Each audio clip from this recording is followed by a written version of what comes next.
뭘 이렇게 그 저기 소나 닭을 키워 먹으려면은 그 소나 닭을 그 동물복질 실현해서 비유 맞춰주고 심지어 어떤 농장 가니까 모차르트 음악도 틀어주더라고. 닭 농장에 닭이 모차르트 음악을 좋아한대. 나 이런 해괴한 소리를 내가다가 이렇게 해서 안 잡아먹을 것처럼 그러면은 한국이 정보 수집 타겟인데 네. 이거 그냥 털도 안 뽑고 잡아먹으면 안 되는 거 아니야? 그럼 모차르트 음악은 못 틀어줄지언정 이걸 먹기 빠져나가. 좋게 이렇게 네. 해줘야 되는 거지 그거 여지를 좀, 만들어주고. 그래야 앞으로 자주 수집이 잘 그러니까 되지. 그런 시각에서 봐야지 상당수가 허위다 하는 아. 이야기가 예. 상당수가 위조다 하는 이야기가 그렇게 생각하겠네요. 이게 근본을 흔드는 이야기는 아닌 것으로 예. 이렇게 보는 것이 좀 타당해 보일 겁니다. 네. 그런데 우리나라에서 예. 이제 북한에 대해서 신호정보 활동을 할 거라고 생각하시죠? 네, 이번에 뭐 서해상의 그 그렇죠. 공무원 사건도 많은 그렇고. 사건도 있었고 네. 당연히 하죠. 국가가 이제 그런 그걸 기능으로 하는 뭐 조직들이 정보 많이 조직이 있으니까. 그런데 우리가 한 수십 개의 기지가 있어요. 활동을 하는 게. 네. 그게 모두 미국의 NSA 통제를 받고 있어요. 미 국가안보고 국가안보고. 네. 미국 국방부 산하의 국가안보국, DIA, 국방정보국, NRO, 위성정찰국, 국가정찰국. 국가정찰국 많네요. 이런 조직들은 굉장히 내밀하고 큰 국가급 자산들을 다루는 곳입니다. 네. 그럼 그런 신호 정보를 꾸준히 그 우리가 녹취를 하고 녹화를 하고 해서 거기서 골라낼 거 아니겠어요? 그렇죠. 하루에 생산하는 게 몇 분이냐? 예. 10만 분, 미니트. 하루에 예, 10만 분이요? 예, 북한에 대해서 북한에 대해서. 그렇게 많아요. 그렇게 데이터를 그렇게 많이 수집. 많은 아유. 거예요. 그러면 어떻게 다 봐요? 무슨 얘기에 다 들어요? 그 안보실장하고 네. 외교비서관의 대화 정도는 정말 한강 백사장에서 바늘 하나 찾아내는 거예요. 그렇겠네요. 그런 뒤에 작업 소요가 뒤에 깔려 있는 걸 얘기하는 겁니다. 그 한 줄이 들어왔다 해서 그것만 내가 딱 내 입맛에 맞는 그 사람들의 대화가 그 시각에 딱 나한테 오는 게 아니란 말이죠. 그렇죠. 그러니까 약속하고 하는 게 아니고. 어마어마하게 도청한다 이 얘기요. 그거 그러니까 하나를 이 이게 도청을 도청이 어느 요게 순간- 한 마디가 됐다는 얘기는 무지한이 많이 어느 했다. 순간 딱 포착했다 이게 아니라는 얘기죠. 이야. 아니 북한에 대해서 10만 분 하루에 10만 분. 그럼 우리 수천 시간이지 뭐.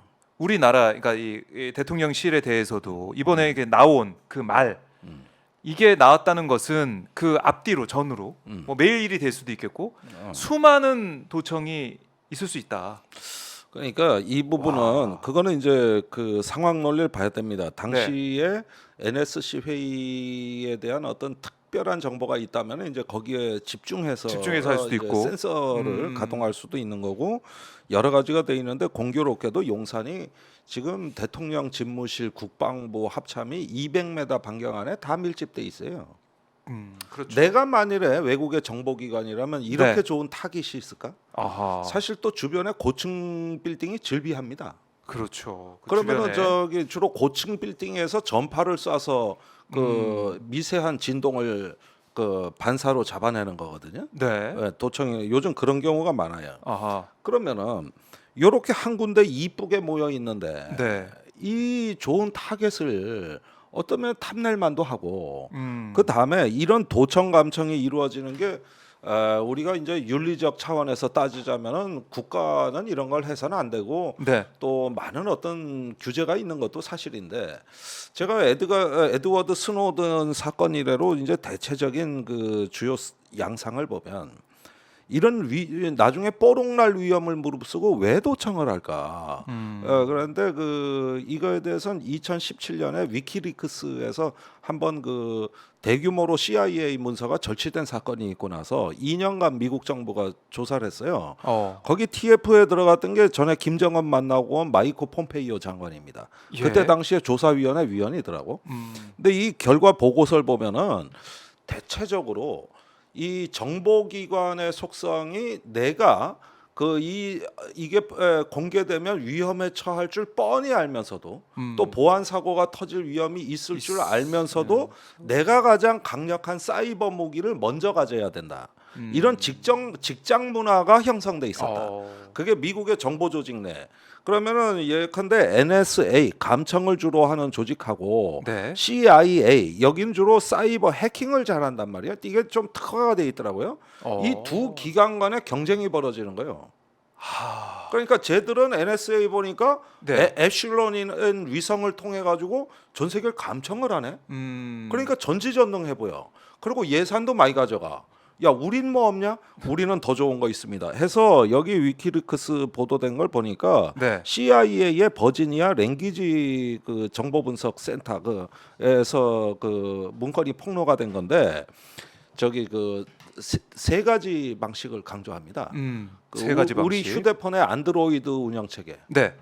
여기에다가 멀웨어 이제 그 백도어를 심어 가지고 감청하는 어. 방법. 예. 그다음에 그 저기 스마트폰 자체 기기에 그 백도어를 설치하는 방법. 오. 이게 있는데 세 번째가 이게 가장 많이 강조된 건데 깜짝 놀랄 얘기예요. 뭐요? 삼성 스마트 TV래. 그때 삼성 스마트 TV가 많이 팔렸어.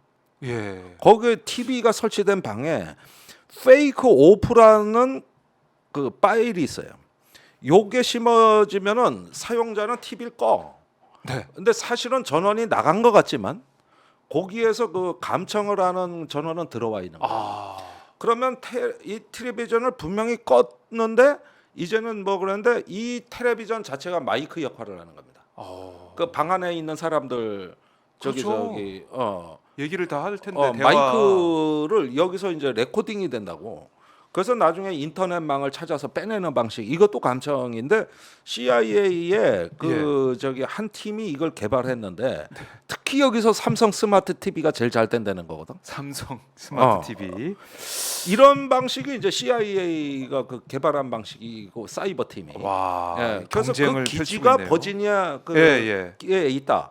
거기서 문서 8,000개를 탈취해냅니다. 어산지가. 8,000개. 거기서 그러니까 이제 다 지금 들어있었군요. 방식은 네. 도청을 통해 가지고 몇만 분 전후식으로 하든가 네. 정밀 타격하듯이 센서를 집중하든가 음. 그게 아니면 전자적 탈취 이 방식이 있는 건데 다양한 공교롭게 여기 다 모여 있더라고 삼각지에 삼각지에 반경 200m 안에 다 모여 있더라고. 그러니까 우리가 지금 먹기 좋아 아주 이쁘게 모여 있어. 먹기 좋게 그래서 보였다. 한 번은 모차르트 음악 틀어줘서 잘 키우고 한 번은 털도 안 뽑고 어째? 네. 그냥 잡아먹고. 도살장으로 그냥 세려 조져. 아니 근데 어, 어. 이렇게 모여 있다고 말씀하셨는데 지금 여권에서 대통령실에서 나온 얘기는 뭐냐면 모여 있기 때문에 더 철통보안이다. 청와대 봐라 본관 뭐 여민관 다 떨어져 있기 때문에 본관은 뭐 잘 될 수 있을지 몰라도 다른 데는 취약해 더 취약해. 국방부 거기 다 우리 다 모여 있으니까 얼마나 좋아. 다 철통보안이야 이런 얘기 하던데 어떻습니까? 그게 사실관계하고 조금 거리가 있는 이야기인데요. 그래요? 네. 청와대는 천혜의 그 자연 조건을 또 가지고 있죠. 일단 첫 번째 뒤쪽으로 산이 그 인왕산 둘러싸여 북악산이, 있어서 네. 산악이 보호를 해주고 거긴 다 군부대가 배치돼 있습니다. 네. 또 잘 아시다시피 앞쪽으로는 경복궁이라는 어마어마한 부지가 공간을 제공하고 있습니다. 그래서 접근이 정보기관에서 접근하거나 그 기기를 배치하거나 장비를 출동시키기 제한되는 지역이에요. 그리고 다만 거기 통로가 있는데 길 네. 여기만 잘 통제를 하면은 보안을 어느 정도 확보할 수 있는 여건이 되는 거예요. 그 이제 미국 기관이라고 하면 저 광화문 너머에 이제 미국 대사관이 있으니까 그렇죠. 그 앞에 경복궁이라고 하는 큰 공간을 두고 있어서 네. 보안에 오히려 좋은 거예요. 그리고 요새식으로 또 돼 있군요. 기밀을 다루고 있던 그 NSC 위기관리센터 네. 등은 화학전, 생물학전, 방사능 여기에 대비해서 전파가 완벽하게 차단될 수 있도록 돼 있었습니다. 우리는 이제 그 공사를 했어요. 제가 처음에 가서. 아 직접 네. 그 당시에 그 NSC 뭐 제가 계셨어요. 무슨 아, 예. 곡괭이 들고 한 건 아니고 업체를 뭐 선정하고 꽃게기들도 잘하실 것 같아요. 그 드나거리는 인부들의 보안 심사 과정 등 이런 과정들이 굉장히 시간이 많이 걸렸고 철저하게 해서 우리나라 대기업에 보안 업체를 선정하고 예. 또 인원 개인별로 드나거리는 인원들을 오. 노동자까지 개인별로 모두 신원조회를 해서 그 이제 스크린을 한 다음에 공사를 시작했단 말이에요. 그러고도 시간이 많이 걸렸어요. 그 한 1년 가까이 걸렸어요. 그걸 건축하는데. 이거 지금 용산 옮길 때는 그렇게 안 했잖아요. 그러니까 그 시츄에이션 룸 하나를 만드는데 그렇게 네. 한 거거든요. 근데 지금 잘 아시다시피 예. 용산은 그렇지가 않았죠. 얼마였습니까? 한 달이었습니까? 뭐 네. 좀 지연돼서 2달이었습니까? 그 기간 동안에 많은 의문이 제기됐잖아요. 이게 보안을 이제 허술히 하고 있다. 사진 저희가 봤잖아요. 거기 도떼기 시장처럼 막 어. 자재 널려 드나거리는 있고 사람들도- 인부들도 그렇고 예. 널브러져 있는 자재들 또 보안업체의 등급도 그렇고 많은 문제들이 제기되었는데 스피드 여기에만 중점을 둬서 뭐 쫓기듯이 이제 그냥 공사를 좋아 빠르게 진행했던 가 거를 이렇게. 그건 누가 부인하겠습니까? 그랬잖아요. 음. 그런데 과거 지금 만약 뚫렸다면 과거에 국방부가 뚫린 거다 이 논리는 그 참 얘기도 하더라고요. 어리석은 거예요. 어. 그 전에는 국방부가 점령을 하고 있었지. 국방부 그런데 청사했으니까. 내주고 예. 그걸 이제 개조하고 보완하는 과정이 너무 허술해서 우려를 많이 했단 말이에요. 안보를 걱정하는 사람들이 그것도 지적도 했고. 근데 그거 많이 흘려들었잖아요. 예. 그러니까 이 두 개를 비교하는 게 이 근본적으로 지금 다른 얘기를 하고 있는 거예요. 딴 나라에서 온 사람들 같아요. 아, 단 나라에서. 이게 그 예. 저 도떼기 시장 그 언론에 나온 사진은 뭐냐면은 막 들어오고 인테리어하고 그 북새통을 얘기하는 건데 더 네. 우려되는 것은 이게 정확히 이제 오늘 1년째 되는 날입니다. 1년 전 오늘 그 인수위의 김용현 그 TF 부팀장하고 인수위 관계자가 국방부를 찾아와 가지고 네. 이번 달 중으로 비워라. 아니 기억나네요. 보름 시간 주고 네. 그랬는데 실제로 약간 늦춰지긴 했지만은 이사업체를 막 긴급히 섭외해가지고 막 맞아요, 뺍니다. 맞아요. 막 빼. 뭐 긴급 사안이에요. 이게 비상사태라고 대통령 들어온다는데 그때가 더 취약했다는 거예요. 그러니까 그 짐 빼고 나가고 들어올 이럴 때 때 뭐 인테리어 공사를 한다, 네. 뭐 창문에 방호 공사를 한다 이렇게 들어오는 건 오히려 그 뒤에 조금 여유가 있었는데 당장 나가라 그러니까 당 빼! 이렇게 하니까. 막 짐 수레가 들어오고 난리가 났잖아요. 아마도 예. 대통령 들어오기 전에 그때가 그 가장 취약한 시간대였다는 그 거예요. 맞아요. 예. 정말 취약했습니다. 네. 그 우리 그 국방부 취약점을 내 입으로 얘기하는 것이 부끄럽긴 한데 예. 그 당시에 짐 쌓아놓고 밤에 퇴근도 못 하고 이 짐을 어떡하냐? 에이 집에 가 자고 오지 뭐. 그냥 거기 쌓아놓고 이삿짐 업체들은 드나거리고 있고. 그러니까 이 상황을 지금 어떻게 설명할 거냐? 이 보안과 관련해서 이 보안 문제는 정말로 철저하게 했어야 되는 문제인데 사실이었거든 그게. 그때 만약에 뭐 침투를 좀 생각하는 세력이 있었다고 하면 네. 또 국가나 기관이 있었다고 하면 정말 쉬웠을 거예요. 네. 정말 제가 쉬웠을 오늘 쉽다. 국회에서 세미나 하다가 보니까 이 저 국방부나 이런 어떤 그 군사 시설이 얼마나 황당한 시설인가가 내가 이제 데이터를 보고 놀랐는데 네. 예를 들면은 그 정부의 한 부처가 이제 광화문에 있던 부처가 과천으로 이사를 간다. 그러면 2-30억 원이면 됩니다. 부처 뭐 이사 비용밖에 안 들어요. 그렇죠. 근데 똑같은 방위 사업청이 네. 과천으로 이전하는데 드는 비용이 300억이었어요. 그러면 통상 다른 부처는 50억이면 뒤집어 쓰거든. 왜 그것도 청기관이 300억일까? 방위 사업청에 깔려 있는 그 저기 특별한 라인들 이게 저 무기를 다루잖아 이게. 그러니까 똑같은 기관이 옆에 부처는 50억 들었는데 방위 사업청은 300억 들었다 하면 일단 우리 황당한 거예요. 왜 이렇게 많이 들어? 지금 세종시가 네. 3단계 공사를 해가지고 이제 정부가 입주했습니다. 네. 1단계, 2단계, 3단계 다 해서 그러면은 그 건물 건립 및 이전 비용이 얼마냐? 물론 뭐 인프라 비용 빼고 1조 5천억입니다. 1조 5천억. 그런데 그 많은 정부 시설들이 지금 다 가면 들어가 있죠. 신도시가 돼 있잖아요. 네. 평택에 미군 기지 이전하는데 얼마 들었습니까? 10조. 그러니까 세종시 신도시 그 정부 에어리어만 네. 그거에 한 그것의 몇 배? 7배. 7개. 그러면은 황당한 거 이게 군사 시설이 뭐 이렇게 뭐 이사를 나간다. 뭘 한다. 이게 황당한 게 일반인의 눈으로 보면은 이게 왜 이렇게 돈이 많이 드냐 이게. 그런데 그때 이사 비용 300억으로 다 통쳤습니다. 맞아요. 이 300억은요. 그랬죠. 이거 방위사업청 과천 이전비밖에 안 되는 돈이에요. 그것도 예비비 준해 만에 이랬잖아요. 맞아요. 그런데 여기에 있는 망이라든가 시스템, 네. 그다음에 이제 각종의 어떤 장비에 대한 보안 조치라든가 이렇게 하면 또 전문 업체가 와야 되고, 아니 무슨 방사청 이전 비용밖에 안 들여서 이래 저기 저 국방부가 나가고 집무실이 들어왔다 이 얘기를 하는 겁니다 지금.